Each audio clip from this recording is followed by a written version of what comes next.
Le Psychodon, agir pour la santé mentale présente. Sud Radio, la roue des émotions, 13h30, 14h, Didier Meyran. Bonjour à tous, je suis très heureux de vous retrouver pour la roue des émotions. Vous le savez, nous avons tous 6 émotions qui animent notre santé mentale: la joie, la tristesse, la colère, la peur, la surprise et le dégoût. Je vous propose de décrypter les faits marquants de l'actualité de la semaine par le prisme des émotions et de prendre de la distance face au flux incessant de l'information. Et pour nous aider, avec nous, le docteur Marine Colombel. Bonjour. Bonjour Didier. Vous êtes psychiatre, auteur du livre Sortir des ruminations mentales, publié aux éditions Marabout. Avec nous également Stéphane Amar. Bonjour. Bonjour. Vous êtes psychologue, docteur en psychopathologie, psychanalyste, auteur de l'accompagnement en soins palliatifs, approche psychanalytique aux éditions Duno. Sud Radio, la roue des émotions.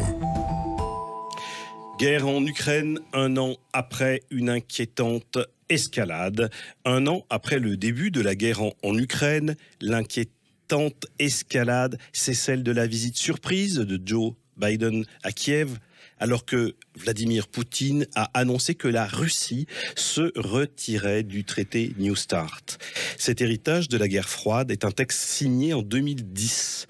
Il engageait les États-Unis et la Russie à limiter leurs arsenals d'armes nucléaires. C'est donc remis en question. Le président russe a déclaré que l'élite occidentale ne cache pas ses objectifs d'infliger une défaite stratégique à la Russie. Au même moment, Pékin a présenté Moscou comme une victime des manœuvres occidentales. Marine Colombel, selon vous comme psychiatre, quelle vous semble l'émotion collective la plus recevable pour comprendre cette actualité ? Évidemment, hélas, comme souvent lorsqu'on parle de cette actualité, je pense que c'est vraiment la tristesse qui ressort. On arrive déjà à l'anniversaire, ça fait 1 an que les premières manœuvres d'invasion de l'Ukraine ont débuté. On s'attendait à une guerre qui allait finir dans l'année. On se rend compte que, elle ne finit pas et même elle est en train de s'enliser, voire de prendre du volume. On était sur un conflit local, ça devient un conflit quasiment mondial. Et c'est vrai qu'on ne peut pas s'empêcher de remonter dans notre histoire parce que ça nous évoque... Donc la peur est légitime. Elle est légitime. Ça nous rappelle des guerres comme la Première Guerre mondiale où on avait exactement la même posture en 1914. On s'est dit, la guerre va être rapide et va être locale. En quelques mois, ça va être réglé. Alors que ça fait déjà 1 an que des hommes meurent dans des tranchées comme en 1914. Exactement et pareil. qu'on n'imaginait pas que cela puisse se reproduire. Stéphane Amar, comment vous réagissez ? Est-ce que cette émotion collective, la peur, c'est celle qui vous semble la plus légitime ?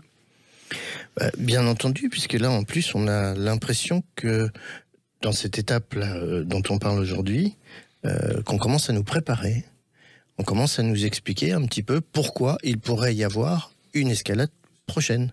C'est-à-dire qu'à partir du moment où il y a une victime, eh bien, ça laisse penser qu'il faudrait réparer ce statut de victime-là. Peut-être que vous allez nous aider à gagner en flexibilité mentale pour mieux comprendre cette actualité, Marine Colombel. Vous tournez la roue et vous nous emmenez vers une autre émotion qui est celle de la tristesse. Donc on va recommencer un petit peu plus loin. Et on l'a compris, la surprise. Alors on va essayer de trouver une émotion qui nous amène à réagir avec surprise sur ce fait d'actualité, Stéphane Amar. On peut être surpris, en effet, même si, curieusement, comme je disais tout à l'heure, chaque étape précédente a l'air de préparer à celle d'après.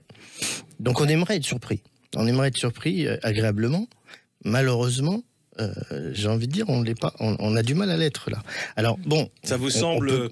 jouer d'avance, répéter l'histoire comme s'il n'y avait pas de surprise au fond ? Tristement, oui, puisque en fait, chaque étape précédente permet de comprendre celle d'après, encore une fois. Est-ce qu'il n'y a pas, quelque part, pour vous qui êtes psychiatre, Marine Colombel, je vais vous proposer une piste. Est-ce que c'est pas un peu des puissants, des grands qui jouent à la guerre, là, et Pékin, au même moment, qui dit Moscou est une victime, et les États-Unis et la Russie qui se retirent d'un texte qui les engageait sur l'arsenal d'armes nucléaires. C'est des grands puissants, des hommes qui jouent à qui est le plus fort, qui jouent à la guerre. Évidemment. C'est étonnant quand même. C'est pas si étonnant que ça, parce que c'est ce qu'on retrouve dans tous les conflits intérieurs. Ça veut dire qu'il y a toujours une excuse de faire la guerre. Et au fond, les différents partis font la guerre parce qu'ils veulent faire la guerre pour des raisons souvent d'hégémonie, soit politique, soit plutôt économique pour la Chine. Et il y avait dans ma question quelque chose d'un peu taquin. Est-ce que c'est pas aussi comme à certaines époques du Moyen-Âge ou des rois, à celui qui joue à « je suis le plus puissant », cette puissance qui nous vient de la recherche archaïque de notre enfance. La surprise vient vraiment du fait qu'on pensait avoir changé de monde. On pensait que la technologie nous avait reliés, que la communication nous avait reliés, et on se retrouve finalement comme de la chair à canon entre les mains de puissants qui, effectivement, vont jouer un triste jeu ensemble, mais au prix de la population qui va souffrir de toute façon des deux côtés.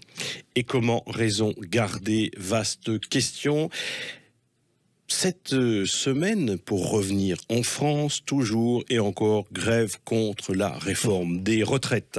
Les syndicats veulent mettre la France à l'arrêt le 7 mars. Les syndicats toujours unis contre la réforme des retraites. Alors que la mobilisation s'est un peu essoufflée ces dernières semaines, l'intersyndicale a réaffirmé au milieu de semaine sa volonté de mettre la France à l'arrêt le 7 mars, promettant de faire de cette date la plus importante journée de grève et de manifestation depuis le début du conflit social. Stéphane Amar, quelle vous semble être la façon la plus recevable sur le plan de l'émotion pour observer cette actualité? C'est très partagé.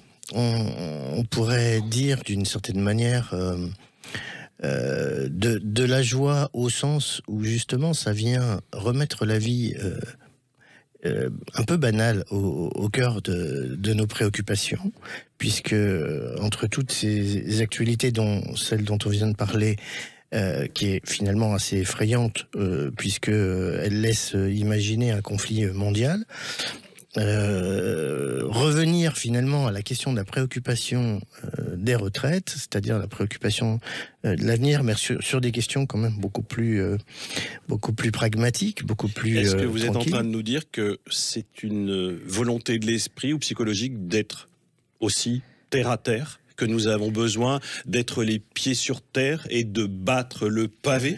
Oui, on pourrait le voir comme ça en tout cas, dans la mesure où ça semble tellement futile par rapport au réel danger dans lequel on est, que finalement on se dit bon bah voilà, on revient à des choses très concrètes, très franco-françaises aussi. Une façon d'exprimer notre être, une façon d'exprimer nos caractéristiques sociales. Et de se recentrer également sur soi et sur ce qui a un impact direct pour nous. Évidemment, l'âge de la retraite, tous les Français vont le vivre d'ici quelques années. Et c'est une façon aussi de se dire, mais moi, où est mon bénéfice? Quelle doit être ma voix dans quelque chose qui est à ma mesure, que je peux comprendre? Vous tournez la roue des émotions pour nous aider à gagner en agilité mentale sur l'information avec on est dans la tristesse. La tristesse, à chaque fois qu'on parle des retraites, on parle de l'avenir, mais pas seulement de notre avenir, de l'avenir de nos enfants. C'est vrai que les retraites à la française, c'est quand même un acquis social qui nous vient d'un autre temps, comme on dirait, des années 30. Et ça, c'est une vraie joie. L'expression populaire, évidemment, le droit de grève, l'expression dans notre démocratie. D'une émancipation du peuple. Et ça, c'était quand même un acquis social qui était majeur. Ça veut dire que chaque Français pouvait affirmer sa position, avait droit à des vacances, avait droit de partir à la retraite, avait droit de ne pas mourir au travail. C'est ça, le droit à la retraite. Et ce droit, actuellement, est évidemment remis en question. Donc, on ne peut ressentir que de la tristesse de voir finalement ce changement qui va aboutir à une réalité dont on ignore encore où ça va aller dans les années à venir. Stéphane Amar, c'est aussi l'occasion, ces manifestations, d'exprimer de soi, de dire, de prendre la parole, de prendre porte-voix. Oui, dans un monde où on a l'impression effectivement qu'on n'a plus aucun contrôle. C'est une façon de reprendre un petit peu la parole, en effet. La parole de la rue, la parole populaire. Je pense qu'il y a comme une espèce aujourd'hui de confrontation entre le politique. On revient comme ça à une espèce de clivage entre le politique et le peuple, d'une certaine manière. Ça n'a pas toujours été ça. Si, c'est pour ça que je dis Dans on notre revient. histoire. On revient parce que probablement qu'il y a eu une époque où on pouvait avoir le sentiment que le peuple était représenté.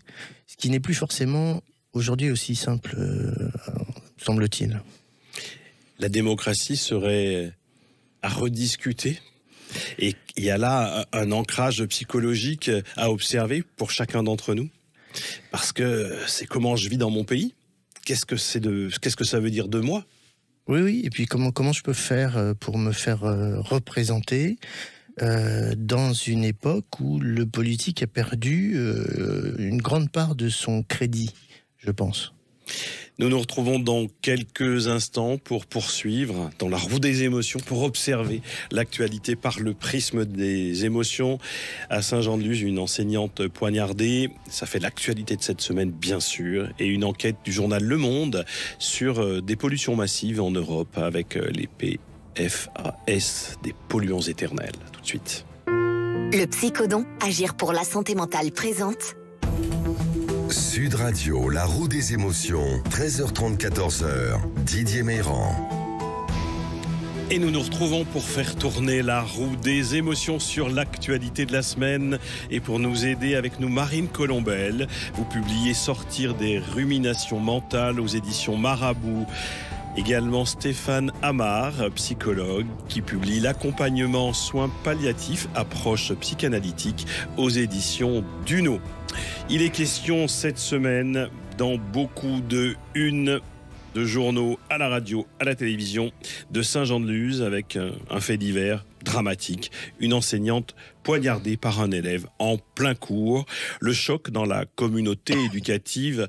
Mercredi dernier, une enseignante d'un établissement privé de Saint-Jean-de-Luz dans les Pyrénées-Atlantiques est morte après avoir été poignardée par un de ses élèves. Le suspect, âgé de 16 ans, a déclaré avoir entendu des voix et être possédé au moment des faits. Toutefois, à l'heure où nous nous parlons, son état de santé mentale a été jugé compatible avec une audition. L'enquête est en cours et l'élève n'est pas connu des services de police. Marine Colombel, avec quelle émotion vous semble-t-il légitime de réagir? Alors cette actualité, il y a évidemment beaucoup d'émotions. Celle qui, moi, m'interpelle le plus, c'est probablement le sentiment de colère lorsqu'on entend parler de cette actualité. Et la colère qui vient d'un sentiment profond d'injustice. Ça veut dire que rien n'était prévisible dans cette affaire. On parle d'une professeure qui n'avait aucune histoire, d'un élève même qui n'avait aucune histoire. Et finalement, quelque chose est arrivé et a fauché une vie, mais même va faucher 2 vies et détruire des familles derrière. Et ça ne peut évidemment que faire ressortir de la douleur de cet événement. Et c'est pour ça que je pense que la colère vient vraiment ponctuer ce sentiment. On se dit, mais en fait, tout le monde peut être victime à un moment de ce coup de folie. On verra ce que les experts disent, en tout cas après l'expertise de ce jeune homme. Mais tout le monde, à un moment, peut être confronté à cette violence extrême et mettre sa vie en jeu, finalement, sur des choses qui nous dépassent complètement. Dans l'exercice de son travail. Dans l'exercice de son tout travail. Tout simplement pour cette professeure qui se trouve en classe et qui rencontre la mort. Stéphane Amar, est-ce qu'il n'y a pas là à observer la question des limites? Comment en sommes-nous arrivés là? Comment il est possible que dans la tête de cet adolescent, il n'y ait pas suffisamment de cadres, suffisamment de limites pour qu'il n'y ait pas un « stop, je ne vais pas la poignarder, je vais ne pas passer à l'acte ». La limite a été franchie. Encore, comment c'est possible? Pour l'instant, ça reste un grand mystère qui est même assez anxiogène, hein, puisqu'on a tous besoin là d'avoir une réponse. C'est même un mystère pour le psychologue que vous êtes? Bien entendu, puisqu'on ne sait pas ce qui a motivé finalement ce passage à l'acte, dans la mesure où, comme on l'a dit, il ne semble pas y avoir de mobile, il ne semble pas y avoir de raison manifeste. Donc, poser les choses comme vous les posez, ça supposerait qu'il y avait une intention claire, en tout cas consciente et volontaire. Non, il n'y avait pas ça dans mon propos. Non, dans le sens où, quand vous parlez de la limite... Est-ce que la limite a été franchie? C'est-à-dire le crime, c'est une limite dépassée. Le fait qu'il aurait pu, par exemple, se dire « non, je ne vais pas passer à l'acte », suppose qu'il y avait ce truc qui était là derrière. Or, ça ne semble pas bien évident, dans la mesure où, en effet, il n'y a pas de mobile apparent. Alors, ce qui nous donne comme ça, comme piste, c'est, j'ai entendu des voix, on m'a ordonné de... ça paraît pas aberrant comme ça, au vu justement de l'absence de motifs, mais pour l'instant, je sais pas si on peut parler de... Autant dans des tas de passages à l'acte qui ont pu... un crime, c'est dépasser la limite de la loi. Comment vous réagissez, Marine Colombel, avec cette question que je vous pose à vous, les experts de la psychiatrie? Il faut vraiment recentrer sur la question de la conscience de l'auteur. Oui. Et ça, on n'a pas de réponse. Je ne peux pas vous dire aujourd'hui si l'auteur avait conscience ou pas. Les seules personnes qui vont le savoir, c'est les experts psychiatriques qui vont l'évaluer. Pourquoi c'est important, cette conscience? Parce que c'est elle qui va déterminer finalement la responsabilité ou l'irresponsabilité. En psychiatrie, c'est tout à fait possible d'avoir ce qu'on appelle des bouffées délirantes aiguës. Qu'est-ce que c'est une bouffée délirante aiguë? C'est un coup de tonnerre dans un ciel serein. C'est traditionnellement comme ça qu'on décrit la bouffée délirante. Ça peut arriver à tout le monde. Je peux en avoir une, vous pouvez en avoir une, tout le monde peut en avoir une. Et dans ce cas-là, les idées délirantes sont totalement envahissantes et prennent le dessus et peuvent même nous pousser à des actes que l'on n'aurait jamais fait en pleine conscience. Donc la question va se poser, c'est: est-ce qu'on est dans ce cadre-là ou est-ce qu'on est dans un autre cadre dans lequel ce jeune avait conscience de ses actes? Et donc, s'il a conscience de ses actes, il est responsable évidemment de ses actes. Et dans ce cas-là, évidemment, il faut le juger devant la justice. La justice fera son œuvre, et au jour où nous nous parlons et dans les jours où nous nous parlons, c'est peut-être la sagesse que de dire que le temps médiatique n'est pas le temps psychiatrique. Le temps médiatique n'est pas le temps psychiatrique.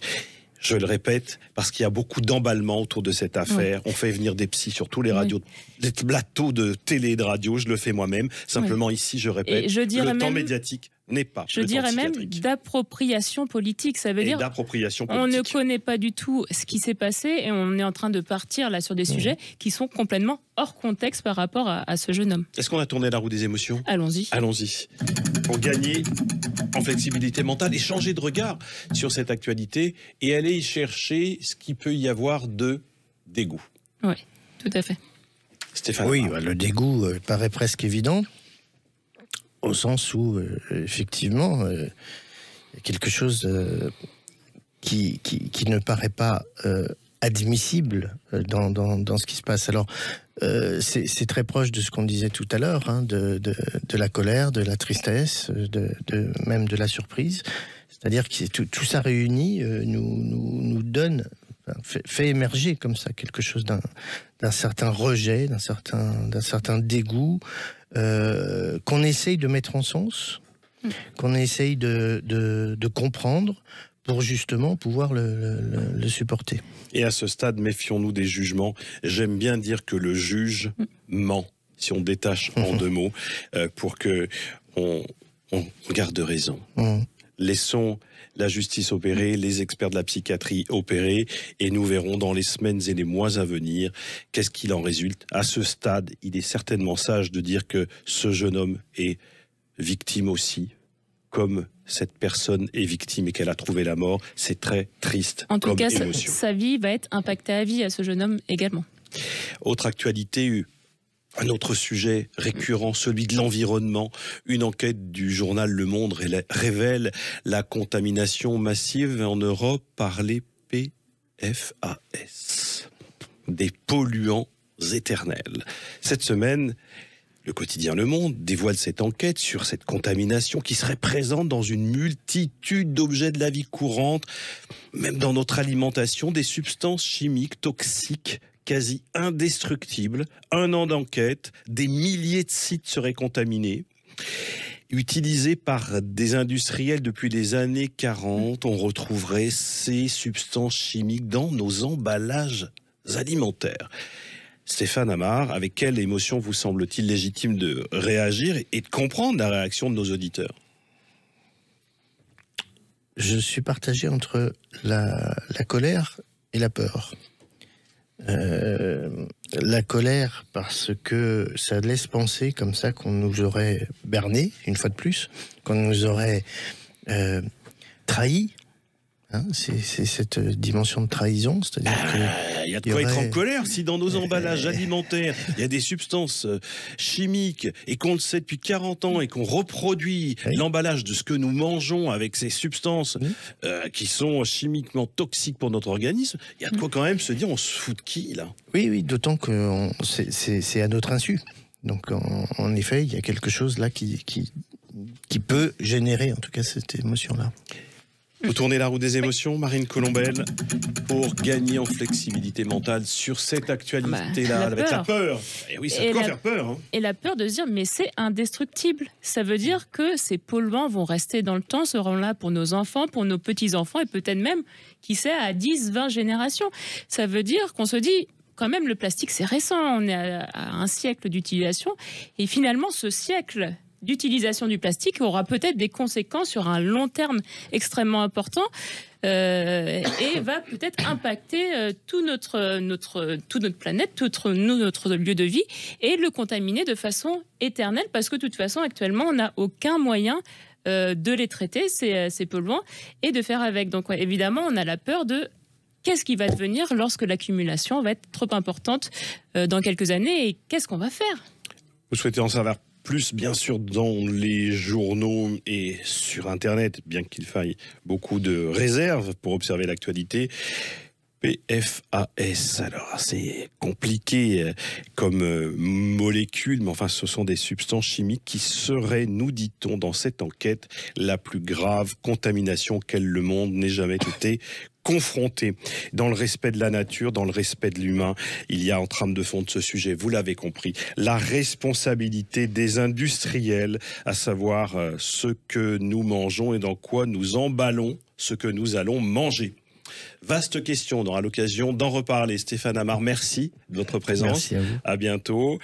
Marine Colombel, à bientôt. À bientôt. Merci de votre présence dans la roue des émotions. Et puis, vous savez bien que nous ne nous quittons pas sans aller dans les émotions des salles de cinéma. Et cette semaine, Arrête avec tes mensonges de Olivier Payon. Le romancier Stéphane Belcourt a accepté de parrainer le bicentenaire d'une célèbre marque de cognac. C'est l'occasion de revenir pour la première fois dans la ville où il a grandi. Sur place, il rencontre Lucas, le fils de son premier amour, et les souvenirs affluent. Ce premier amour s'appelait Thomas et il avait 17 ans.